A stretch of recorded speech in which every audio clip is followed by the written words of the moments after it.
OGs, welcome and welcome back to On God with me, Wilhelmina Simono. Mindful, heartful, and purposeful conversations. If it is your first time here, you just found yourself a community of believers who are doing life with Christ one stumble at a time. If you've been with me since episode number one, you already know how it is. I love you. I appreciate you. Thank you for holding space for the goal. Please not forget to hit the subscribe button if you have not subscribed yet. Let's also get social and interactive, you guys. Follow me on Instagram, Wilhelmina_Simono. On TikTok, Wilhelmina_Simono.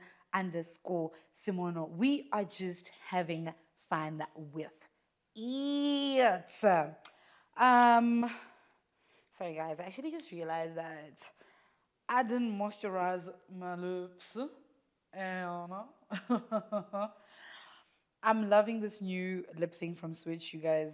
They sent me a package like I think a little under 2 weeks ago. Um, and I love it. And it matches my nails. It matches my nails. Like, excuse me, can a girl just manifest any further?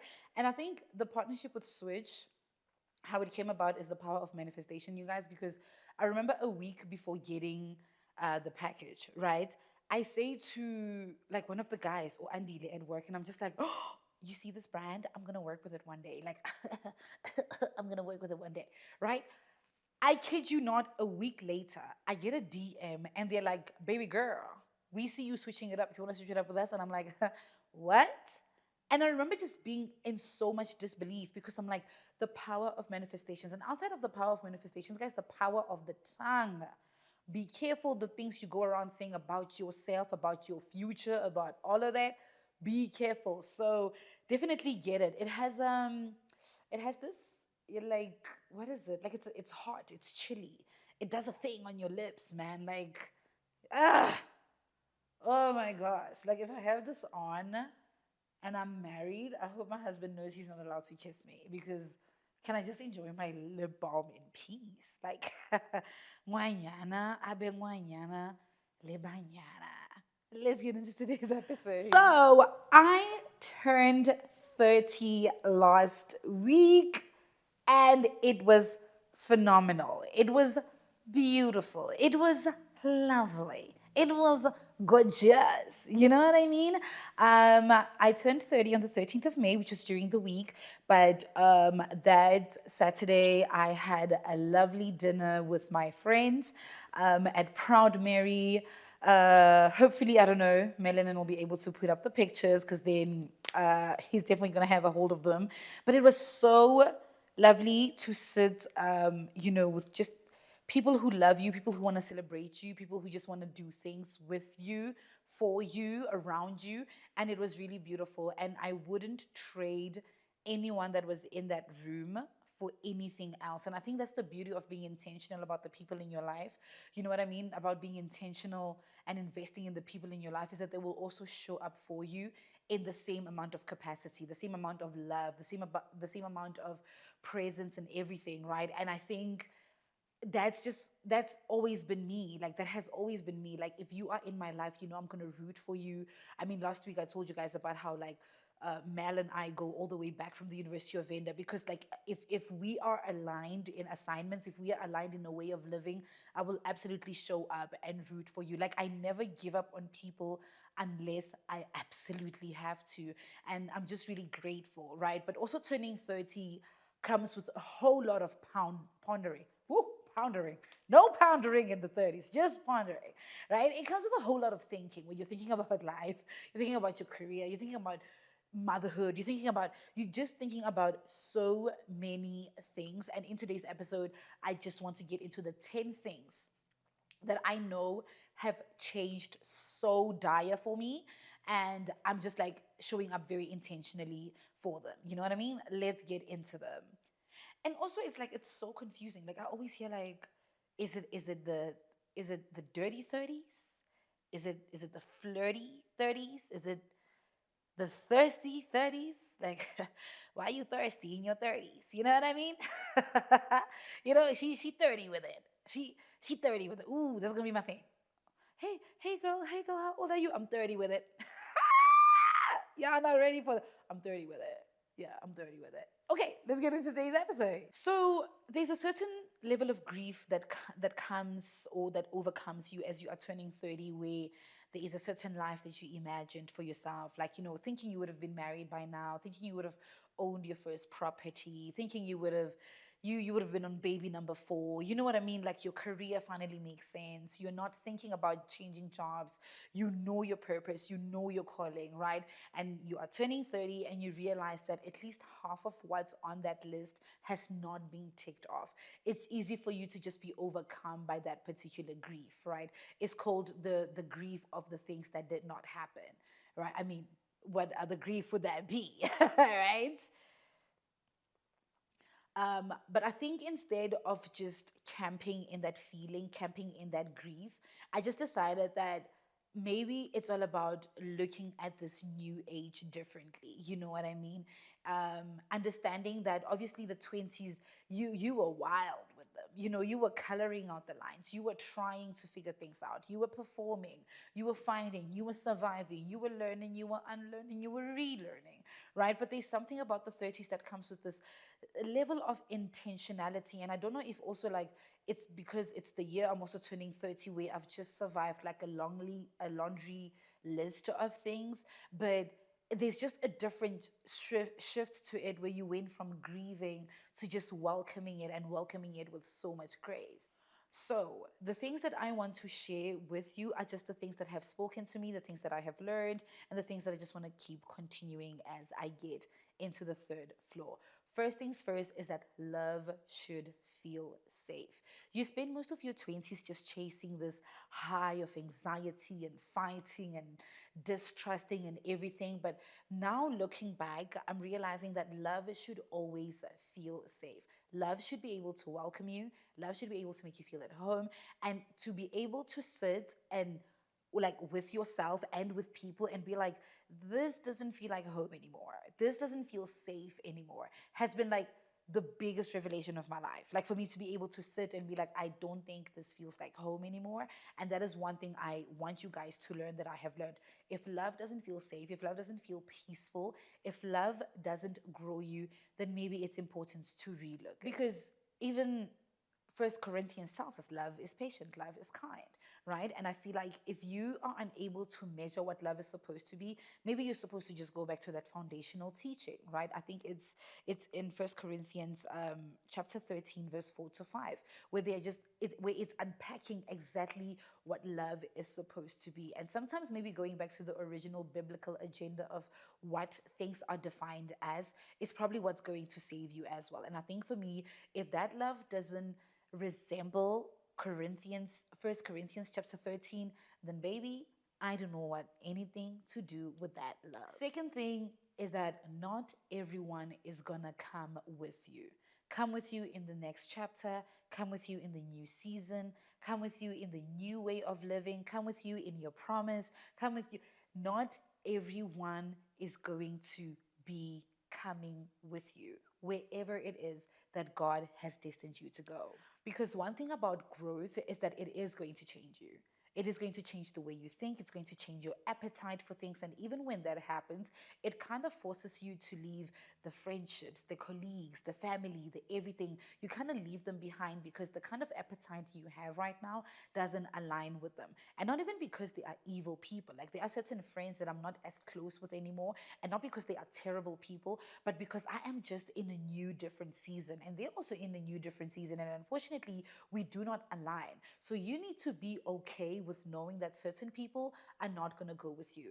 There's a beautiful analogy that Pastor Jerry Flowers once gave about the elevator, to say that when we are born, we get in the elevator and it's just you, mommy, and daddy, right? You're at the ground floor. Then now you go to the first floor. Maybe that's when you're starting high school. You take in a couple of friends in there. Mommy and daddy are still there. And then you go into the second floor, which is varsity. Guess what? Because you have a new taste of life, there are certain people that need to get off on the second floor because they don't align with who you are. Then you go to the third floor. When you get to the third floor, now you're born again. Certain people are coming out of the elevators and others are coming in. The worst thing that you can do is keep the elevator door open because some people have left, and or some people you're just not in alignment with them anymore, and you're just hoping that they're coming back. Now your elevator is just stuck on the third floor, yet you don't know that on the seventh floor there are bigger and greater opportunities waiting for you. On the seventh floor there are amazing people that are just waiting to love you, that are just waiting to embrace you, that are just waiting to take you in. So the sooner you wrap your head around this one truth that not everyone is going to come with you, the sooner the second part of your life can start going on, right? Third thing, money responds to stewardship. At the start of the episode, I mentioned something about the power of the tongue. You guys, I was always so comfortable always saying things like, oh, I'm so bad with money.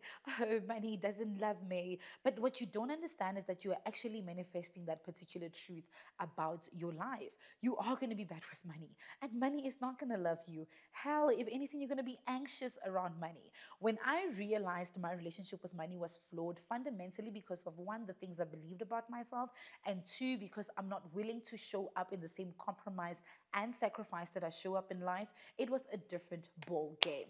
I recently read the book, The Psychology of Money. I think I bought it earlier this year. I even shared it with you guys.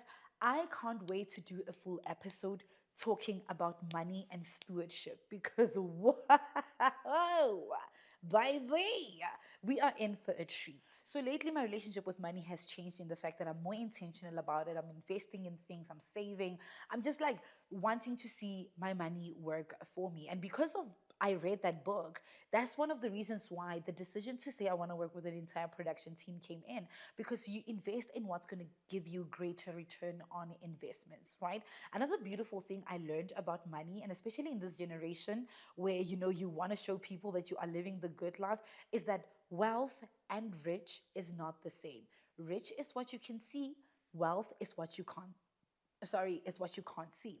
So the rich person will always come in a flashy car, live in a big house and everything.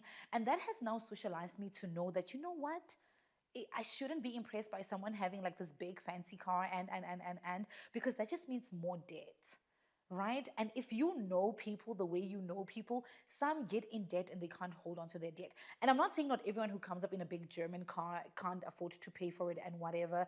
Some can because they are good with money. Some have saved up enough to know that if I want to live comfortably, I need to do this. But the bigger the car, the flashier the car, the bigger the house, more often than not, it's just more debt. It's just you not having money for yourself and to do the things that you love. Again, I'm not shaming on people who want to have a big car. I mean, I'm trying to get a German. Okay, in a year or two, I'm trying to whip up in a German. But I have to be patient with myself because I'm not trying to get a German and starve. I'm not doing that, right? So rich is what you can see. Currently, I am building wealth. Wealth is what you can't see. Do you have that emergency fund? Are you investing? Do you have offshore accounts? What are you doing with money, right? So I recently had a conversation with like an investment banker where I was like, if I am to put away this amount for the next 10 years, especially because like I'm turning 30, right? And I want to be somewhere in my when I turn 40. I was shocked when we did the math and the calculations when he told me, he's like, so by the time you turn 40, if you continue with this particular investing habit, you could actually have as much as 2.3 million. I I don't know no millions, okay? I don't have no millions. But I remember just saying wealth is really what people can't see. It's what you know, right? So in this chapter, I definitely knew and know and understand that money is all about stewardship.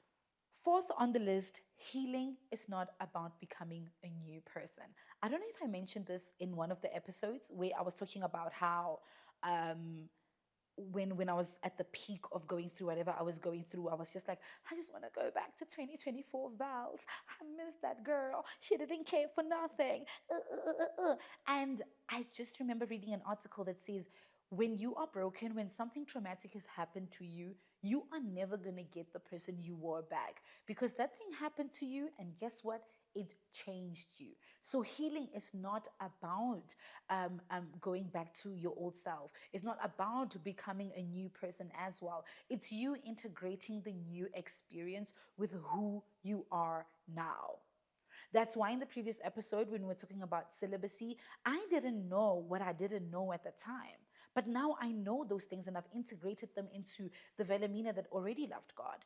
The Wilhelmina that already wanted to honor God with her body. The Wilhelmina that already wanted to live a consecrated life. So if anything, I would say healing is about becoming more honest, right? Outside of integrating the things that you've learned with who you are, it's also about being more honest. What are your boundaries? What are your politics? What do you stand for? What do you not stand for? What are your weaknesses? What are your temptations? What is it do you still need to work on concerning the person you want to become? What is it that you need to learn from concerning the person you were that settled, that did all those things, right? Because in as much as having the honest conversation about myself and also learning to integrate the things that I've learned with the person that I've always been, I also had to be honest with myself about the fact that in me there exist two dualities, right? There is the Velemina who has gone through the things that she has gone through, the things that happened to her that she didn't ask for. Guess what? They changed you. They made you a bit bitter. They made you a bit angry. They made you a bit of an egomaniac. They made you build your walls up high. And I would shame that version of myself. Like for so long, I would shame the version of myself that was not happy, the version of myself that was sad, the version of myself that is traumatized. But I didn't ask for those things to happen to me. I honored her knowing that I don't like you, but it doesn't mean I'm not going to honor you and acknowledge you and accept you, right? But at the far end of that extreme also exists the Velimina that loves laughing, that loves love, that's quirky, that's whimsical, that's full of, humor. Like she just wants to crack a good old joke. And I also honor her knowing that when she shows up, man, she's the most beautiful person to be around. But it doesn't mean that the angry Velimina is not existent. She is. I think two dualities can exist. Sometime last week, I was besides myself when I was talking to my friends about forgiveness. And I'm like, there's a part of me that feels like I don't want to have a conversation, a closure conversation. And baby, we all know, no, closure is for the wig. They let it go. Okay, if you find yourself sitting there, oh, I want to talk to them, I want to have closure, let it go. Closure is a decision, not a conversation. Okay, so when I was busy battling with myself, talking about how I feel like I'm holding myself back from having a conversation about someone that I either want to apologize to or I want them to acknowledge the fact that they hurt me, and I was like, I don't know if it's the ego in me that is holding me back, and Princess was on some, baby girl, let your ego protect you in this instance. There are sometimes you need to let the ego shine. We are called to humility. We are called to eat the humble pie all the time, and that is good. I'm not saying live in your ego, because sometimes your ego is what's going to protect you, right? Sometimes the things that you shame yourself about are the things that are going to protect you. We see Peter in the Bible where he had a certain impulsiveness about him, right? When Jesus was being arrested and he was getting taken away, Peter just pulled up a sword, like he pulled a Glock on people and cut off someone's ear. And Jesus was like, Peter, none of that. That's not the vibe we bring to the table. And he fixed the person's ear. That was Peter out of impulsiveness, right? But we later see this, but not even later. Prior to that, we know there was a season where Peter's impulsiveness did good for him. When they were out in the waters and it was stormy, it was raining, and they saw Jesus walk on water and they thought it was a ghost, Peter's impulsiveness, he said, if it's you, you better tell me to walk out of this water. So the things that might be bad for you in one season, and I'm not encouraging people to have an ego, might be the things that protect you in the next season. Because in that moment, my ego was like, that's not what we're going to do. And when I tell you guys a day later, I saw something that was like, ooh, girl, you did a good job not doing that, right? Fifth thing, having a lisp is hard. Give me grace, okay? The fifth thing is, and this is for all my believers out there, being born again does not mean perfection. This is something I definitely struggled with at the beginning of my walk. Like, hey, ngwanyana na batlo go ba perfect, man ngwanyana le ankitsi, le go ba perfect. I was just like I remember after being born again and when I made the decision I want to be celibate, the first couple of months I struggled with self-pleasure. And I still struggle with it. I'm not going to lie. Pray for your girl. Pray for your girl. But during that time where I was struggling with self-pleasure, you guys, like I would be there rubbing one out. And then I would be so disgusted with myself. And I'm like, really? Really? Really? 3 months on this walk and you still want to do that? So it doesn't mean perfection. It just means surrender. Even as I struggle with self pleasure right now, like I still surrender to God. Like, God, I don't know why, but I give it to you. I give it to you. Whether it's a spirit, whether it's, I just give it to you. Because there's this, there's this lie, and I don't know if I want to call it a lie, but there's this thing where we feel like the moment we give our lives to Christ, everything is going to be hunky-dory. Like it's going to be a walk in the park. Like, on the bicycles, sunflowers, daisies, sun is shining, the rainbows, the dogs are barking, the cats are meowing, your neighbor is cutting grass. You think it's just going to be La La Land, that you're not going to have struggles anymore. If anything, I think being born again shows you the struggles that you have so you can depend on God more. It's about the convictions, it's about surrender, it's about repentance, it's about carrying your cross daily. We sometimes misunderstand what it means to carry the cross daily is to wake up every day and say, God, I'm lustful. God, I'm a liar. God, I idolize material things. God, I love fornicating, but I still choose you because I know you will give me new desires. You will give me a new appetite. So, being born again does not equate perfection, whether perfection with yourself or perfection with the life around you. Another thing on my list that I'm currently just holding very dear to me is motherhood. Shout out to my son who is perfect. Like one day you're gonna grow up and you're gonna see this, Mohabi. I want you to know you're a perfect baby. Okay, even though you call me by my first name, but I forgive you because the Lord forgives. But yes, motherhood is something that I'm taking a bit more serious. And not that I wasn't taking it serious, and maybe it's a choice of word thing, right? But my son doesn't live with me. Those who know, my son doesn't live with me, but I'm currently in a space where I just feel like I just want him near me. Like I'm at that point where I feel like I want to groom him, I want to raise him myself, you know what I mean? He's a very intentional boy. He's a very intentional boy in the sense that he's so good at defending his feelings, he's so good at expressing himself, and I do not want to take that away from him. If anything, I want to be around him so that I can pour that part of him more into himself, like encouraging him to do it, right? So even as I'm saying I'm getting ready for motherhood, I'm not trying to be performative. It's not about aesthetics here, matching outfit, sweatpants. I'm just really ready for it, right? And I think when I was explaining to a couple of people, like when we have the chat about the fact that in a year or two, Mohabi is going to be moving to Joburg, we talk about it like, and I'm not even saying I want to, you know, embrace the side of motherhood because now all of a sudden I have the financial capacity for it. But it's also like readiness, it's also like capacity, it's also like I have set up the things that I need to set up about me, about my home, about everything that I know my son can definitely benefit from. You get what I mean? Seventh thing on the list, your career should never be your identity. Get it out of your head, Savannah. You are not the copy you wrote, okay? You are not your career, right? And I think I've never been one person who attaches personality or identity to the career, right? But I think I'm mentioning this because I am in a season where I'm like, God has been retrieving old dreams that I used to have. You know what I mean? Like, I love English. Like, if you know me, you know I love English. I love literature. Like, in my undergrad, I majored in English. I went on to get my honors in English language. You know what I mean? So I'm now literally about to pursue my master's in English and philosophy. So even as I'm trying to pursue that, it's also like God reminding me that, but remember when you were in varsity, the ultimate dream was also to just like be an English professor or an English lecturer in a small university. You know what I mean? Cardigans and coffee. Oh my gosh. Can we open and study Shakespeare?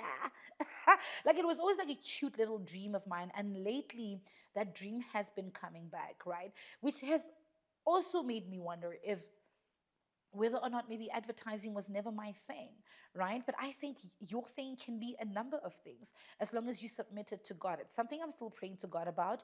I am in the process of registering for my master's because either way, it was a dream and a desire that was once there. It has now come back and I'm going to pour into it. So I never want to stay in advertising because I have made advertising my entire personality. But I also want to be able to say, wherever the wind goes, we are going to go there as well. Huh? Hi, do. Hi, do. Here's some of my love. So you better get on that train as well. Oh my gosh. All right. Mm.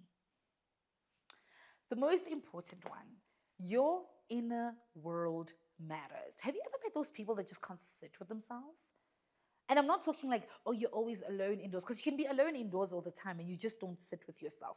Your inner world matters. It's important that you know the tone of the voice you use when you speak to yourself. It's important to know that you are at peace with yourself and the world around you. And that is something that I heavily started investing in from when I turned 28. And I think when I had the episode on my birthday last year, Becoming Her, I spoke about the fact that I am just pouring into myself in any and every way possible. Your inner world matters.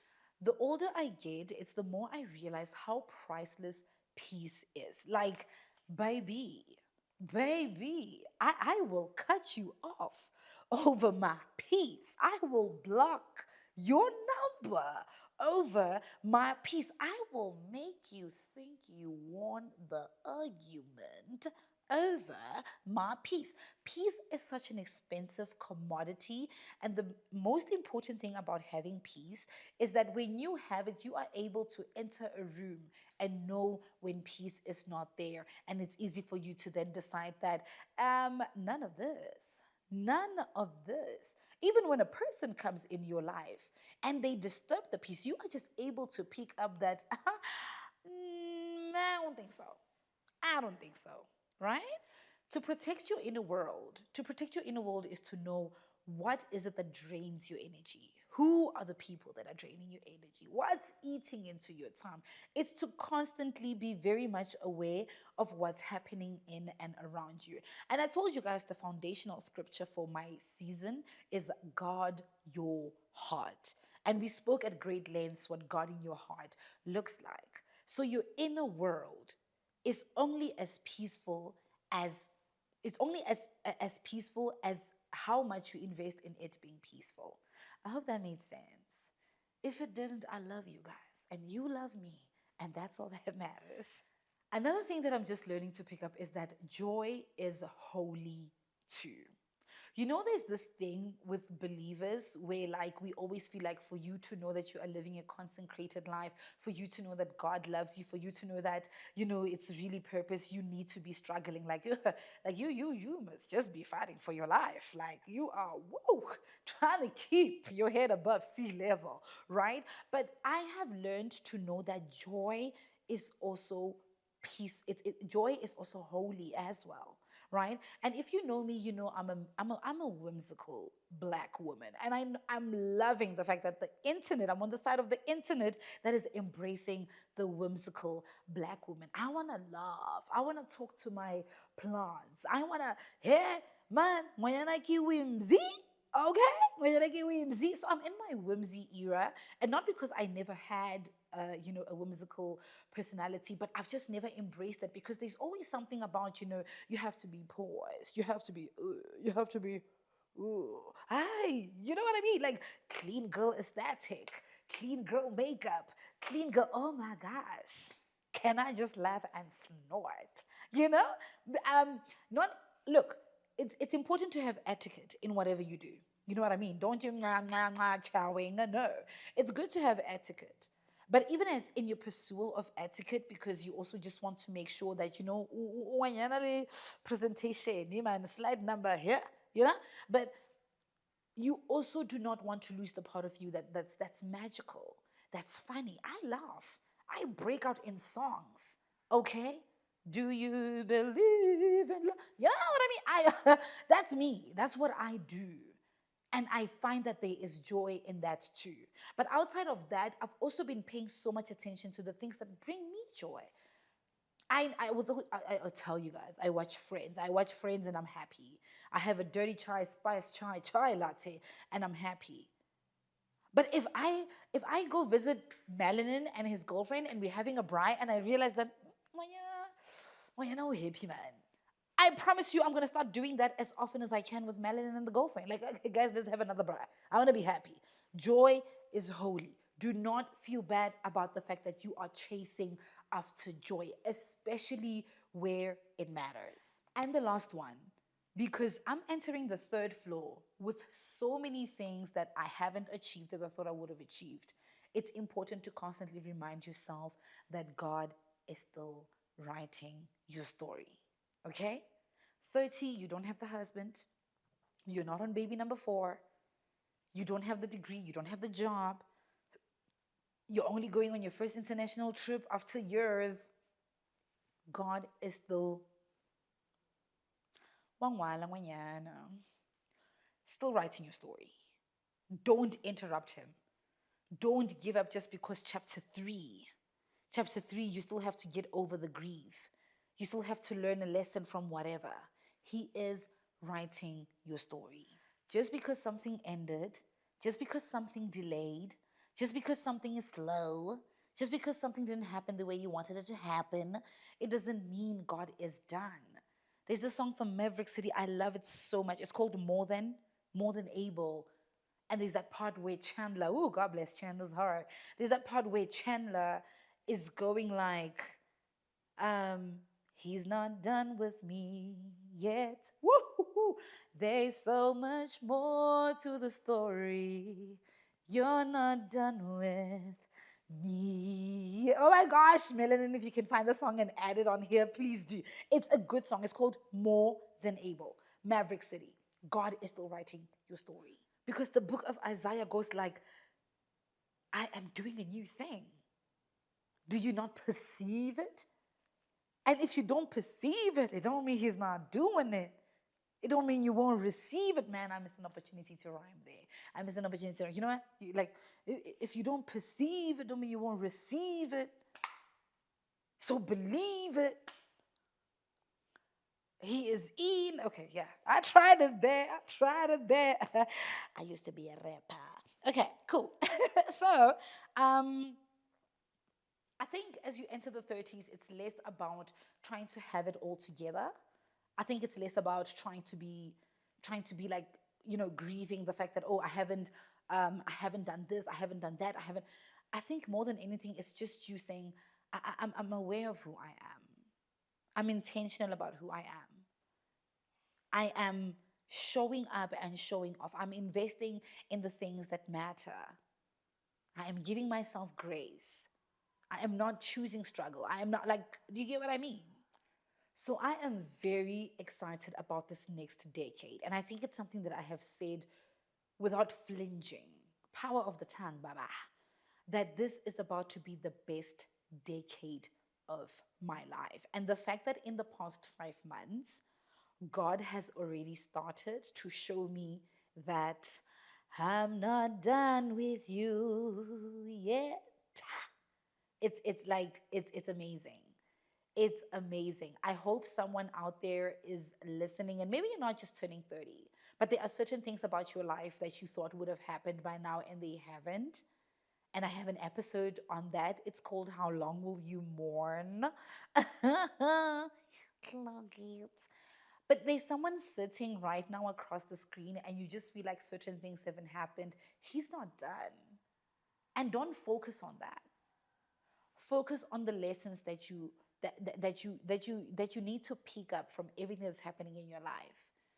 The delay in the job, the delay in the relationship, the delay in the opportunities, the unrest, the lack of peace. Focus on that. But as for me, I'm dirty with it. Dirty with it. No, because that's my favorite phrase now. I'm dirty with it. Mañana, I'm dirty with it. I'm dirty with it. I really am. And that's all I have for you on this week's episode, family. If this episode has blessed you in one way or another, please share, comment, like, tell someone that you know. God is not done with your story just yet. Look at these 10 things that I want you to remember as you are navigating this life thing. But as for me, stay mindful, stay heartful, stay purposeful.